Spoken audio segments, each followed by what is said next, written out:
कांवड़ यात्रा और राजनीति, आस्था, वोट और विवाद का संगम।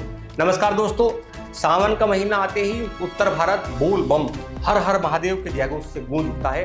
करोड़ों शिव भक्त हरिद्वार, गंगोत्री, गौमुख और अन्य तीर्थों से गंगा जल लेकर अपने अपने शिवालय की ओर पैदल यात्रा करते हैं। इसे हम कांवड़ यात्रा के नाम से जानते हैं। लेकिन पिछले कुछ वर्षों में कांवड़ यात्रा सिर्फ आस्था का विषय नहीं रहा, यह राजनीतिक, प्रशासन, सुरक्षा, अर्थव्यवस्था और सामाजिक बहस का भी बड़ा मुद्दा बन गई। आज की इस वीडियो में हम समझेंगे कांवड़ यात्रा और राजनीति का रिश्ता कैसे बना, राजनीतिक दल इसे किस नजरिए से देखते हैं और इससे जुड़े प्रमुख विवाद क्या क्या रहे हैं। कांवड़ यात्रा का विस्तार, कभी कांवड़ यात्रा सीमित क्षेत्रों तक थी, लेकिन अब यह उत्तर प्रदेश, उत्तराखंड, हरियाणा, दिल्ली, राजस्थान, मध्य प्रदेश, बिहार सहित कई राज्यों तक फैल चुकी है।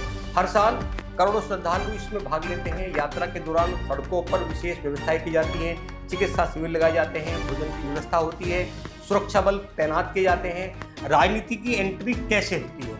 जैसे जैसे कांवड़ यात्रा का आकार बढ़ा, वैसे वैसे राजनीतिक दलों की सक्रियता भी बढ़ने लगी। आज लगभग सभी प्रमुख दल यात्रा के दौरान श्रद्धालुओं का स्वागत करते हैं, सेवा शिविर लगाते हैं, एक दूसरे को शुभकामनाएं देते हैं। कई जनप्रतिनिधि स्वयं कांवड़ियों पर पुष्पवर्षा करते हैं, सेवा शिविरों का उद्घाटन करते हैं। उनका तर्क होता है कि यह भारत की सांस्कृतिक और धार्मिक परंपराओं का सम्मान है। विपक्ष भी लगातार यही करता है। विपक्षी दल कई बार आरोप लगाते हैं कि सरकारें कांवड़ यात्रा को राजनीतिक संदेश देने के लिए इस्तेमाल करती हैं। वे कहते हैं धार्मिक आयोजनों में सरकारी संसाधनों के उपयोग पर संतुलन और समानता बनाए रखना जरूरी है। दूसरी ओर सरकार का कहना होता है कि करोड़ों लोगों की सुरक्षा और सुविधा सुनिश्चित करना उनकी जिम्मेदारी है। प्रशासन की सबसे बड़ी चुनौती कांवड़ यात्रा के दौरान ट्रैफिक डायवर्जन, सुरक्षा व्यवस्था, स्वास्थ्य सेवाएं, सफाई, कानून व्यवस्था बनाए रखना आसान काम नहीं होता। कई शहरों में स्कूलों के समय में बदलाव, भारी वाहनों पर रोक और वैकल्पिक मार्गों पर व्यवस्था करनी पड़ती है। प्रशासन का दावा रहता है कि इन कदमों का उद्देश्य केवल श्रद्धालुओं और आम जनता की सुरक्षा सुनिश्चित करना है। सोशल मीडिया और कांवड़ यात्रा, आज कांवड़ यात्रा सोशल मीडिया का भी बड़ा विषय बन चुकी है।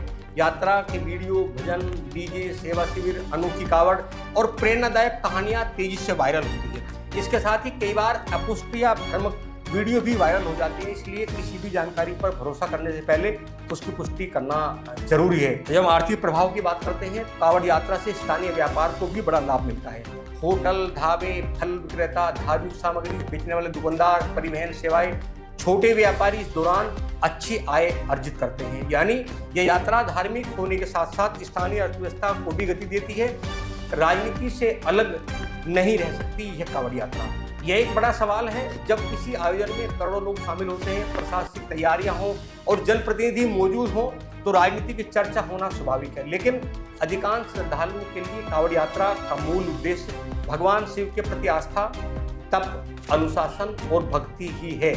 कांवड़ यात्रा भारत की सबसे बड़ी धार्मिक यात्राओं में एक है। इसके साथ आस्था, संस्कृति, प्रशासन, राजनीति, सभ्यता जुड़े हुए हैं। जरूरी है कि यात्रा शांतिपूर्ण, सुरक्षित और सौहार्दपूर्ण माहौल में संपन्न हो तथा सार्वजनिक चर्चा, तथ्यों, संतुलित दृष्टिकोण पर आधारित हो। आपकी राय क्या है? क्या कांवड़ यात्राओं को केवल धार्मिक आयोजन के रूप देखा जाना चाहिए या इससे प्रशासनिक और राजनीतिक पहलुओं पर भी चर्चा जरूरी है? अपनी राय कमेंट में जरूर लिखें। अगर वीडियो पसंद आए तो लाइक करें, शेयर करें, चैनल को सब्सक्राइब करना ना भूलें। हर हर महादेव। नमस्कार।